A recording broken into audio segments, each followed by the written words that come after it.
ஆளுநரின் அதிகாரம் தொடர்பாக இன்று உச்சநீதிமன்றம் அளித்த தீர்ப்பானது ஒட்டுமொத்த இந்தியாவே தமிழகத்தை கவனிக்கும் உற்று நோக்கும் அளவுக்கு அந்த தீர்ப்பில் பல்வேறு அம்சங்கள் அமைந்திருக்கின்றன. இந்த தீர்ப்பை பெறுவதற்காக உச்சநீதிமன்றத்தில் இந்த வழக்கில் வாதிட்ட மூத்த வழக்கறிஞர் வில்சன் நம்மோடு இணைந்திருக்கிறார். திமுக எம்பியும் மூத்த வழக்கறிஞருமான வில்சனிடம் இந்த தீர்ப்பு இதுபோல் ஆளுநருக்கான அதிகாரம் தொடர்பாக வேறு எந்த வழக்கிலாவது இந்த அளவுக்கு தீர்ப்பு வழங்கப்பட்டிருக்கிறதா, இந்த தீர்ப்பின் முக்கியமான அம்சங்கள் என்ன என்பதை அவரிடம் கேட்கலாம். சார் வணக்கம் சார். இந்த தீர்ப்பின் முக்கியமான அம்சங்களை முதல்ல கூறுங்க. வணக்கம். வணக்கம்ங்க.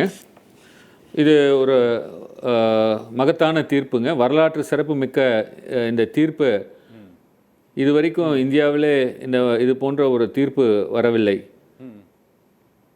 இந்த தீர்ப்பில் பார்த்தீங்கன்னா கவர்னர் செய்ய வேண்டிய அந்த அசென்ட்டை, அவர் கொடுக்க வேண்டிய அந்த அசென்ட்டை 10 மசோதாக்களில் நீதிமன்றமே assent deemed to have granted அசென்ட்ன்ற மாதிரி என்ற உத்தரவு உச்சநீதிமன்றம் பிறப்பித்துள்ளது.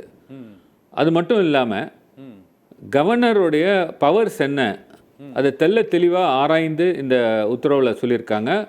அதன்படி கவர்னர் ஒரு தேர்ந்தெடுக்கப்பட்ட ஒரு அரசு தான், அவங்களுடைய அட்வைஸ் பிரகாரம் தான் இவங்க கவர்னர் நடந்து கொள்ள வேண்டும் என்று இந்த வழக்கில் தெளிவாக சொல்லியிருக்கிறார்கள்.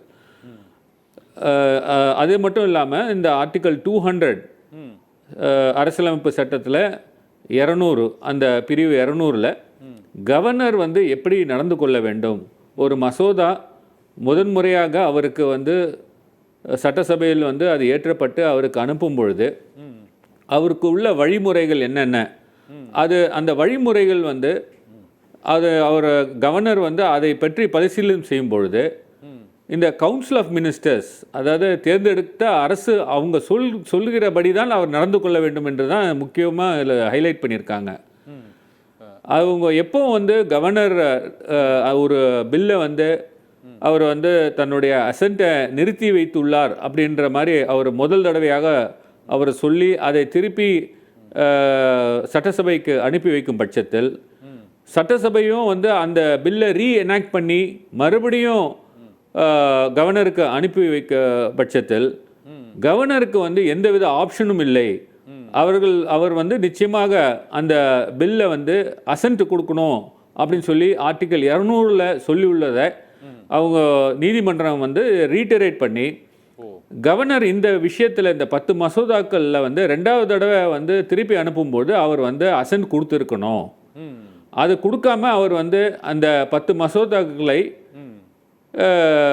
கோர்ட் ப்ரொசீடிங்ஸை ஓவர் ரீச் பண்ணுற மாதிரி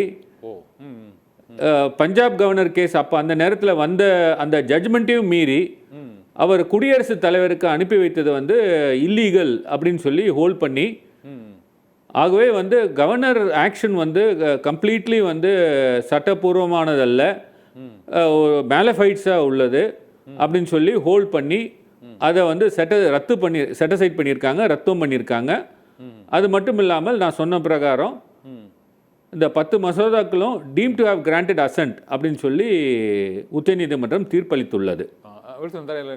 ஒரு சந்தேகம் இருந்த பல்கலைக்கழகங்கள் திருத்த சட்ட மசோதாவின்படி இப்போ வேந்தராக இருக்கக்கூடிய அந்த ஆளுநரின் அதிகாரம் அல்லது அந்த பதவி பறிக்கப்படுகிறதா?